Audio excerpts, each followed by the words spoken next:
జరిగిన పరిస్థితి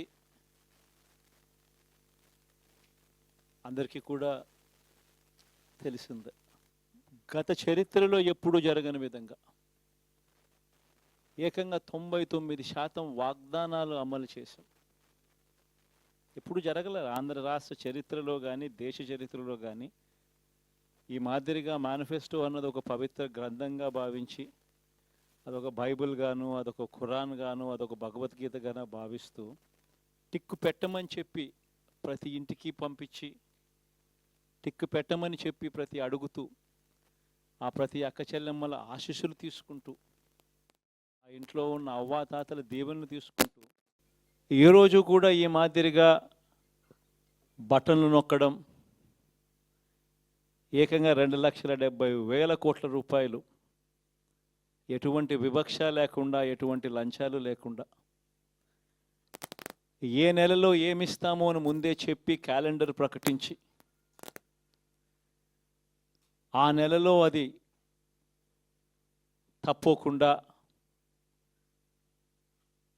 ప్రతి సంవత్సరం తూచా తప్పకుండా ప్రతి సంవత్సరం అది జరిగేట్టుగా చేస్తూ ఏకంగా 2,70,000 కోట్ల రూపాయల వివిధ పథకాల ద్వారా మాట తప్పకుండా జరగడం కూడా గతంలో ఎప్పుడూ కూడా చూడలేదు, జరగలేదు. ఇవన్నీ కూడా నేను ఏదైతే చెప్తా ఉన్నానో ఇవన్నీ ఎప్పుడూ చూడని మార్పులు, గతంలో ఎప్పుడూ జరగని సంస్కరణలు. విద్యారంగంలో అయితేనేమి, వైద్య రంగంలో అయితేనేమి, వ్యవసాయ రంగంలో అయితేనేమి, సామాజిక న్యాయం అంశంలో అయితేనేమి, మహిళా సాధికారత అంశంలో అయితేనేమి, గవర్నెన్స్ విషయంలో అయితేనేమి ఎప్పుడు జరగని చూడని సంస్కరణలను కూడా తీసుకొచ్చు. ఇవన్నీ నేను ఏదైతే చెప్తా ఉన్నానో ఇవన్నీ మనం చేసి చూపించి ప్రజల మన్ననలు పొందిన తర్వాతే ఎన్నికలకు వెళ్ళాం. ఎన్నికల్లో ఏమైందో తెలీదు. 5 సంవత్సరాలు కళ్ళు మూసుకుంటే సార్ అయిపోయింది. 5 సంవత్సరాలు మళ్ళీ 2024 నుంచి 2029 కూడా అదే మాదిరిగానే కళ్ళు మూసుకుంటే 2029 కూడా కళ్ళు మూసుకుంటే వచ్చేస్తుంది. ఇది మనం గుర్తుపెట్టుకోవాల్సిన అంశం ఏమిటి అని అంటే సినిమాలో ఓన్లీ ఫస్ట్ హాఫ్ మాత్రమే అయ్యింది. గతంలో కూడా ఇదే మాదిరిగా పరిస్థితులు ఉన్నప్పుడు కూడా మనం ఏ మాదిరిగా పైకి లేచాము అన్నది కూడా మీ అందరికీ తెలిసిన విషయాలే.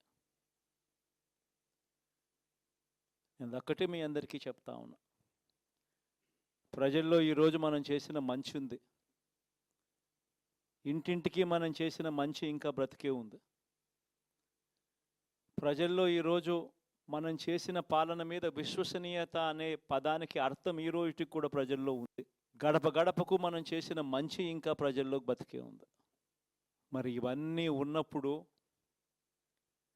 మళ్ళీ మనం లేయడం కూడా తథ్యం. కాకపోతే కొంచెం టైం పడుతుంది, ఆ టైం ఇవ్వాలి. ఆ టైం ఇచ్చినప్పుడు, అది జరిగినప్పుడు, పాపాలు పండినప్పుడు ఖచ్చితంగా మళ్ళీ మనం పైకి లేస్తాం. ఈ విషయం ప్రతి ఒక్కరం కూడా గుర్తుపెట్టుకోవాలి. ఎందుకు ఈ మాట కూడా చెప్తా ఉన్నానంటే రాజకీయాలలో అన్నిటికన్నా ముఖ్యమైన అంశం క్యారెక్టర్, విలువలు, విశ్వసనీయత. ఈ పదాలకు అర్థం తెలిసి ఉండడం రాజకీయాలలో చాలా అవసరం. రాజకీయం అంటే ఎల్లవేళలా అధికారమే కాదు. అధికారంలో లేనప్పుడు కష్టాలు ఖచ్చితంగా వస్తాయి, కానీ ఖచ్చితంగా కష్టాలు వచ్చినప్పుడు మనం ఖచ్చితంగా ఏ రకంగా రియాక్ట్ అవుతామన్నది మన చేతుల్లో ఉంది.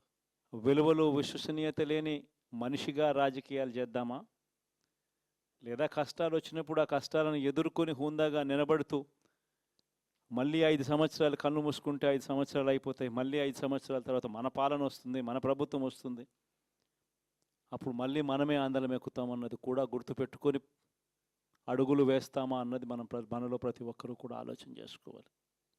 ఇదే మన ప్రభుత్వం అధికారంలో ఉన్నప్పుడు కులం చూడలేదు, మతం చూడలేదు, ప్రాంతం చూడలేదు, రాజకీయాలు చూడలేదు. చివరికి ఏ పార్టీకి ఎవరు ఓటు వేశారు అన్నది కూడా చూడకుండా ప్రతి పథకము కూడా డోర్ డెలివరీ చేయించాం మనం. అర్హత మాత్రమే ప్రామాణికంగా తీసుకుని ప్రతి పథకము, ప్రతి మంచి కూడా ప్రతి ఇంటికి డోర్ డెలివరీ చేయించాం. అలా ప్రతి మంచి, ప్రతి పథకము డోర్ డెలివరీ చేసిన ప్రభుత్వం మనదైతే, పాలన మందైతే, ఈరోజు కేవలం వాళ్ళ పార్టీకి ఓటు వేయలేదు అని మాత్రమే, ఓటుకు వేయకపోవడమే పాపం అన్నట్టుగా ఈరోజు రావణ కాష్టం సృష్టిస్తూ ఉన్నారు, విధ్వంసం చేస్తూ ఉన్నారు, ఆస్తులు నష్టం చేస్తున్నారు, కొడతా ఉన్నారు, అవమానిస్తూ ఉన్నారు. ఇవన్నీ శిశుపాలుని పాపాల్లో భాగాలుగా ఇవన్నీ అప్పుడే పాపాలు మొదలయ్యాయి. ఒకవైపున మనమేమో మనకు ఓటు వేయకపోయినా కానీ ఏ రోజు కూడా డిస్క్రిమినేషన్ చూడలేదు. అటువంటి వాళ్లకు కూడా మనం డోర్ డెలివరీ చేసిన ప్రభుత్వం పాలన మందైతే, ఈరోజు కేవలం ఓటు వేయలేదన్న ఒకే ఒక కారణంతో ఏకంగా కొడతా ఉన్న పాలన వీళ్ళది. ఈ పాపం ఊరికే పోదు. రెండవ పాపం చంద్రబాబుది కూడా అప్పుడే పండింది. బహుశా కేంద్రం ఈ రకమైన కేంద్రంలో ఈ రకమైన పరిస్థితులు బహుశా ఎప్పుడు ఉండిండవేమో. ఈ రకంగా కేంద్రంలో 240 ఎంపీలు మాత్రమే వచ్చిన పరిస్థితులు, రాష్ట్రంలో ఏకంగా వీళ్ళకు కూడా ఈ మాదిరిగా మంచి నెంబర్లు వచ్చిన పరిస్థితులు, ఎన్డీఏలో మళ్ళీ చక్రం తిప్పుతా ఉన్న పరిస్థితులు.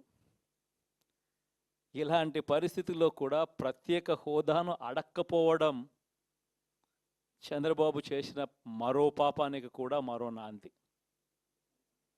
ఇలాంటి పరిస్థితుల్లో కూడా ప్రత్యేక హోదా మనం అడిగి తెచ్చుకోలేకపోతే రాష్ట్రంలో ఏ ఒక్క యువకుడు కూడా క్షమించడు చంద్రబాబు నాయుడు. మనం కొంచెం ఈ పాపాలు పండేదాకా మనం గట్టిగా దీన్ని నిలబడగలిగితే, ముందుకు తీసుకొని పోగలిగితే ఈ పోరాటాన్ని ఆటోమేటిక్గా శిశుపాలని 100 పాపాలు ఫాస్ట్గా ఎరోడ్ అయిపోతాయి. కాబట్టి ప్రతి ఒక్కరూ ఈ విషయాలన్నీ గుర్తుపెట్టుకోమని కోరుతాం. ఇవన్నీ బహుశా నేను చెప్పేటివన్నీ కూడా మీ అందరికీ కూడా తెలియనేటివి కాదు. కేవలం నేను మీ అందరికీ గుర్తు మాత్రమే చేస్తా ఉన్నా. కష్టాలు రావడం అన్నది సర్వసహజం. కష్టాలు ఇలా మనం ఎదుర్కొని నిలబడడం అన్నది